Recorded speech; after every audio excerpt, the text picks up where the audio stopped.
So ഈ ഒരു വീഡിയോയിലൂടെ എന്താണ് ഈ മെൻ്റൽ ടഫ്നെസ് എന്ന് ഞാൻ പറഞ്ഞുതരാം. അതുപോലെ തന്നെ എങ്ങനെ നിങ്ങളുടെ ലൈഫിലും മെൻ്റൽ ടഫ്നെസ് ബിൽഡ് ചെയ്യുക എന്നുള്ള കാര്യവും ഞാൻ പറഞ്ഞുതരാം. So it's me Alan, let's have some real talks. ഈ മെൻ്റൽ ടഫ്നെസ് എന്ന് പറഞ്ഞ സാധനം ഉണ്ടല്ലോ, ഇത് നമ്മൾ ജനിക്കുമ്പോൾ തന്നെ കൂടെ വന്ന സാധനമല്ല. ഇത് നമ്മൾ ജനിച്ചു കഴിഞ്ഞിട്ട് അല്ലെങ്കിൽ നമ്മൾ ആസ് എ മെൻ അല്ലെങ്കിൽ ഒരു വുമൺ ബിൽഡ് ചെയ്തെടുക്കേണ്ട ഒരു സംഭവമാണിത്. അതും ഈ മെൻ്റൽ ടഫ്നെസ് നമ്മൾ ബിൽഡ് ചെയ്തെടുക്കേണ്ടത് ഈ ഒരു ലോകത്താണ്, ഈ ഡിസ്ട്രാക്റ്റഡ് ആയിട്ടുള്ള ലോകത്താണ്. അതിന് മുന്നേ എന്താണ് ഈ മെൻ്റൽ ടഫ്നെസ് എന്ന് പറഞ്ഞ കാര്യം നോക്കാം. ഈ മെൻ്റൽ ടഫ്നെസ് എന്ന് പറഞ്ഞാൽ അതൊരു എബിലിറ്റി എന്ന് വേണമെങ്കിൽ നമുക്ക് പറയാം. ഇപ്പോൾ ഏത് സ്ട്രെസ് സിറ്റുവേഷനിലും അല്ലെങ്കിൽ ഏത് ഡിസ്ട്രാക്റ്റഡ് ആയിട്ടുള്ള സിറ്റുവേഷനിലും നമ്മൾ പിടിച്ചു നിൽക്കണ ഒരു വിൽ പവർ ഉണ്ടല്ലോ, അതിനാണ് നമ്മൾ മെൻ്റൽ ടഫ്നെസ് എന്ന് പറയുന്നത്. അല്ലെങ്കിൽ ഇപ്പോൾ ഏത് സിറ്റുവേഷൻ ആയാലും നിങ്ങളൊരു ക്രൗഡ് ഫുള്ളായിട്ട് നിങ്ങളെ കളിയാക്കുമ്പോഴും അല്ലെങ്കിൽ ഫയർ ചെയ്യുമ്പോഴും നിങ്ങൾ ആ ഒരു സമയത്ത് പിടിച്ചു നിൽക്കണ ഒരു കഴിവും, അല്ലെങ്കിൽ ഇപ്പോൾ ആരെങ്കിലും നിങ്ങളെ എപ്പോഴും കുറ്റപ്പെടുത്തി സംസാരിച്ചാലും ആ ഒരു സമയത്ത് നിങ്ങളെ പിടിച്ചു നിൽക്കണ ഒരു പവർ ഉണ്ടല്ലോ, അതിനെയാണ് നമ്മൾ സിമ്പിളായിട്ട് ഈ ഒരു മെൻ്റൽ ടഫ്നെസ് എന്ന് പറയുന്നത്. ആക്ച്വലി ഞാനും എൻ്റെ ലൈഫിൽ ഈ മെൻ്റൽ ടഫ്നെസ് പ്രാക്ടീസ് ചെയ്തുകൊണ്ടിരിക്കുന്നതാണ്. ഇതിന് ഏകദേശം 3 പില്ലേഴ്സാണ് ഉള്ളത്. First one discipline, second one focus and third one emotional control. So ഇനി ഞാൻ പറയുന്ന കാര്യം, എന്തുകൊണ്ടാണ് മെൻ്റൽ ടഫ്നെസ് നമ്മുടെ ലൈഫിൽ ഇത്ര ഇമ്പോർട്ടൻ്റ് എന്ന് പറയാൻ കാരണം, അതായത് ഒരു ലൈഫ് എന്ന് വെച്ചാൽ അവിടെ ഫെയിലിയേഴ്സ് ഉണ്ടാവും, റിജക്ഷൻസ് ഉണ്ടാവും, പെയിൻ ഉണ്ടാവും. ഇതൊക്കെ കൂടി അടങ്ങിയതാണ് ഒരു ലൈഫ് എന്ന് വെച്ചാൽ. നോർമൽ എല്ലാവരുടെ ലൈഫ് ഇങ്ങനെ തന്നെ ആയിരിക്കും. സോ ആ ഒരു സമയത്ത് മെൻ്റലി വീക്കായിട്ടുള്ള പീപ്പിൾസിന് ഇതൊന്നും അക്സെപ്റ്റ് ചെയ്യാൻ പറ്റൂല. ചിലപ്പോൾ അവർ ഡിപ്രഷനിലേക്ക് മാറാം, അല്ലെങ്കിൽ ആങ്സൈറ്റി അങ്ങനത്തെ ഇഷ്യൂസിലേക്കൊക്കെ വരാനുള്ള ചാൻസ് ഉണ്ട്. അതേസമയം നിങ്ങളിപ്പോൾ മെൻ്റലി അത്യാവശ്യം ടഫായിട്ടുള്ള ഒരാളാണെന്നുണ്ടെങ്കിൽ ആ ഒരു സിറ്റുവേഷൻ നിങ്ങൾ മനസ്സിലാക്കും, ആ ഒരു സിറ്റുവേഷൻ അക്സെപ്റ്റ് ചെയ്തിട്ട് നിങ്ങൾ മൂവ് ഓൺ ചെയ്യും. അതിൻ്റെ സൊല്യൂഷൻ കണ്ടുപിടിച്ചിട്ട് നിങ്ങൾ മൂവ് ഓൺ ചെയ്യും. അത് ഈവൻ നിങ്ങളുടെ ബിസിനസ്സിൻ്റെ ഫെയിലിയർ ആയാലും ജോബ് ആയാലും അല്ലെങ്കിൽ ഫിറ്റ്നസ് ആയാലും നിങ്ങൾ മെൻ്റലി ടഫായിട്ടുള്ള ഒരാളാണെന്നുണ്ടെങ്കിൽ ആ ഒരു സിറ്റുവേഷൻ അക്സെപ്റ്റ് ചെയ്യും, അതിനുള്ള സൊല്യൂഷൻ കണ്ടുപിടിക്കും, മൂവ് ഓൺ ചെയ്യും. സോ ഇനി ഞാൻ പറയാൻ പോണത് എങ്ങനെ നിങ്ങൾക്കും മെൻ്റലി ടഫ് ആവുന്നുള്ള കാര്യമാണ്. കുറച്ച് പോയിന്റ്സ് ഞാൻ പറഞ്ഞുതരാം, അത് നിങ്ങളുടെ ലൈഫിൽ ഫോളോ അപ്പ് ചെയ്ത് നോക്കിയാൽ മതി.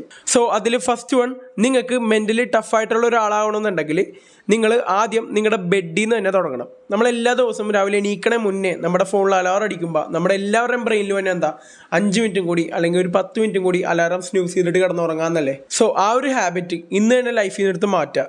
ഇത് കേൾക്കുമ്പോൾ എല്ലാവർക്കും ഭയങ്കര പാടായിട്ട് തോന്നും. അതിനുള്ള ഒരു സൊല്യൂഷനും കൂടി ഞാൻ പറഞ്ഞുതരാം. പ്ലേ സ്റ്റോറിൽ പോവുക, എന്നിട്ട് അവിടെ ചാലഞ്ച് അലാറം സെർച്ച് ചെയ്ത് കൊടുക്കുക. അപ്പോൾ ഒരുപാട് ആപ്ലിക്കേഷൻസ് അവിടെ വരും. അതിലേതെങ്കിലും ഒരെണ്ണം നമ്മുടെ ഫോണിൽ ഡൗൺലോഡ് ചെയ്യുക. എന്നിട്ട് നോർമൽ എങ്ങനെയാണ് നമ്മൾ അലാറം സെറ്റ് ചെയ്യുന്നത് അതുപോലെ തന്നെ അതിൽ സെറ്റ് ചെയ്യുക. അതിൻ്റെ അടിയിലായിട്ട് നമുക്ക് എന്നിട്ട് ചാലഞ്ച് എന്ന് പറഞ്ഞ ഓപ്ഷൻ കാണും. അപ്പോൾ അതിൽ പ്രസ് ചെയ്തിട്ട് നമുക്ക് ഇങ്ങനെ പസിൽസ് ഒക്കെ സെറ്റ് ചെയ്യാൻ പറ്റും. അതായത് നമ്മൾ രാവിലെ എണീക്കുമ്പോൾ ഈ സ്നൂസിന് പകരം നമുക്ക് ആ ഒരു അലാറം ഓഫ് ചെയ്യണമെങ്കിൽ നമുക്കവിടെ പസിൽസ് ഉണ്ട്. ആ ഒരു പസിൽസ് നമ്മൾ കറക്റ്റ് ചെയ്താൽ മാത്രമേ, അല്ലെങ്കിൽ അത് സോൾവ് ചെയ്താൽ മാത്രമേ ആ ഒരു അലാറം അവിടെ ടേൺ ഓഫ് ആവുള്ളൂ, അല്ലെങ്കിൽ അതിങ്ങനെ അടിച്ചുകൊണ്ടിരിക്കും.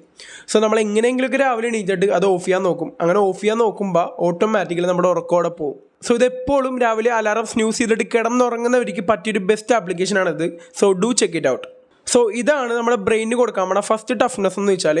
സോ ഇനി എപ്പോഴും രാവിലെ ഈ ഒരു രീതിയിൽ എണീക്കാൻ ശ്രമിക്കുക. So the second point, every time you feel lazy do 10 push-ups or take a cold shower. നമ്മുടെ ലൈഫിൽ നമുക്ക് പെട്ടെന്ന് ലേസിനെസ് അടിക്കാം. ഇപ്പോൾ ഇവൻ എന്തെങ്കിലും വർക്ക് ചെയ്യുന്ന സമയത്താവും അല്ലെങ്കിൽ എന്തെങ്കിലും കാര്യങ്ങൾ ചെയ്തുകൊണ്ടിരിക്കുന്ന സമയത്ത് പെട്ടെന്ന് ഇങ്ങനെ ലേസിനെസ് അല്ലെങ്കിൽ ഡിസ്ട്രാക്ഷൻസ് ഒക്കെ വരാറുണ്ട്. സോ ആ ഒരു സമയത്ത് ഈ ലേസിനെസ് വരുമ്പോൾ അല്ലെങ്കിൽ ഈ മടി വരുമ്പോൾ അതിനെ കില്ല് ചെയ്യാനുള്ള ഒരു ട്രിക്ക് പറഞ്ഞുതരാം. എപ്പോഴാണോ നമ്മുടെ ലൈഫിൽ ലേസിനെസ് അടിക്കണം ആ ഒരു സമയത്ത് സഡൻലി അപ്പം തന്നെ പോയിട്ട് ഒരു 10 പുഷപ്സ് അടിക്കുക, അല്ലെങ്കിൽ ഇപ്പോൾ ഒരു 5 പുഷപ്സ് ആയാലും കുഴപ്പമില്ല, അല്ലെങ്കിൽ അപ്പം തന്നെ പോയിട്ട് ഒരു കോൾഡ് ഷവർ എടുക്കുക. ഇത് എന്തിനാണെന്നും കൂടിയുള്ള കാര്യം ഞാൻ പറഞ്ഞുതരാം. അതായത് ആക്ഷൻ സ്കിൽ ലേസിനെസ് എന്നാണ് പറയണത്.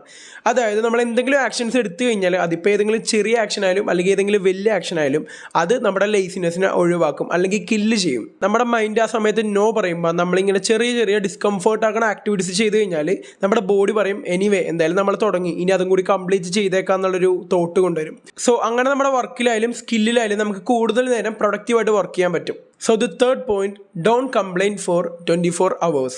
ഞാൻ നിങ്ങൾക്ക് ഒരു ചാലഞ്ച് തരട്ടെ. അതായത് ഒരു ദിവസം ഫുള്ള് 24 മണിക്കൂർ നിങ്ങൾ ഒരു കംപ്ലയിൻസും പറയാണ്ട് ജീവിക്കാൻ പറ്റും. കംപ്ലയിൻസ് എന്ന് പറയുമ്പോൾ ആൾക്കാരെ കുറിച്ചുള്ള കംപ്ലയിൻസാ അല്ലെങ്കിൽ നിങ്ങളുടെ ലൈഫിലെ പ്രോബ്ലംസാ അല്ലെങ്കിൽ അങ്ങനത്തെ കാര്യങ്ങളൊന്നും പറയാണ്ട് ആ ഒരു പ്രോബ്ലംസ് എല്ലാം നിങ്ങൾ സോൾവ് ചെയ്തുകൊണ്ട് ഒരാളുടെ ഹെൽപ്പ് ഇല്ലാണ്ട് ഒരു ദിവസം ഫുള്ള് നിങ്ങൾക്ക് ജീവിക്കാൻ പറ്റും. ഇതെന്തിനാണെന്ന് ഞാൻ പറഞ്ഞുതരാം. അതായത് എല്ലാ ടൈമും ഈ കംപ്ലയിൻസ് പറഞ്ഞ ആൾക്കാരുണ്ടല്ലോ, ഇപ്പോൾ ഫ്രണ്ട്സിനെ കുറിച്ച് കംപ്ലയിൻസ് പറയുന്നതും ഫാമിലി മെമ്പേഴ്സിനെ കുറിച്ച് കംപ്ലയിൻസ് പറയുന്നതും അല്ലെങ്കിൽ ഓൺ ലൈഫിനെ കുറിച്ച് കംപ്ലയിൻസ് പറഞ്ഞ ആൾക്കാരുണ്ടല്ലോ, അവർ മെൻ്റലി ഭയങ്കര വീക്കായിരിക്കും. ഈ പറഞ്ഞ ആൾക്കാർ ആ പ്രോബ്ലംസ് എല്ലാം സോൾവ് ചെയ്യണതിന് പകരം മറ്റുള്ള ആൾക്കാരുടെ ഹെൽപ്പാണ് എപ്പോഴും ഡിപ്പെൻഡ് ചെയ്യുന്നത്. അതിന് പകരം ഒരു ദിവസം ഫുള്ള് നിങ്ങളുടെ ലൈഫിൻ്റെ ആ ഒരു ടോട്ടൽ റെസ്പോൺസിബിലിറ്റി ഏറ്റെടുത്ത് നോക്ക്. അപ്പം മനസ്സിലാവും നിങ്ങൾ എത്രത്തോളം മെൻ്റലി സ്ട്രോങ് ആണെന്നുള്ള കാര്യം. ഈ ഒരു സമയത്ത് നമ്മൾ മാക്സിമം കംപ്ലയിൻസ് ഒന്നും പറയരുത്. കംപ്ലയിൻസ് ഉണ്ടെന്നുണ്ടെങ്കിൽ അതെന്ത് ചെയ്യുക, അതിനുള്ള സൊല്യൂഷൻ കണ്ടുപിടിക്കുക, മൂവ് ഓൺ ചെയ്യുക. ഞാനിപ്പോൾ ഈ പറഞ്ഞ കാര്യങ്ങളെല്ലാം നിങ്ങളുടെ ഓൺ ലൈഫിൽ നിങ്ങൾ ട്രൈ ഔട്ട് ചെയ്ത് നോക്കുക, നിങ്ങൾക്ക് എന്തായാലും നല്ല റിസൾട്ട് ഉണ്ടാവും. സോ ആദ്യം മനസ്സിലാക്കേണ്ട കാര്യം, ഈ മെൻ്റൽ ടഫ്നെസ് എന്ന് പറഞ്ഞാൽ അത് നമുക്ക് ഗിഫ്റ്റായിട്ട് കിട്ടുന്ന കാര്യമൊന്നുമല്ല, ഇത് നമ്മൾ ബിൽഡ് ചെയ്തെടുക്കേണ്ട ഒരു കാര്യമാണ്. സോ ഡെയിലി എന്തെങ്കിലും ഡിസ്കംഫേർട്ട് ആക്കുന്ന കാര്യങ്ങൾ ചെയ്യാനായിട്ട് ശ്രമിക്കുക. അത് ഓവറോൾ നമ്മുടെ മെൻ്റൽ ടഫ്നെസ് ജേർണിയിൽ നമ്മളെ ഹെൽപ്പ് ചെയ്യും. So start train your mind. That's all.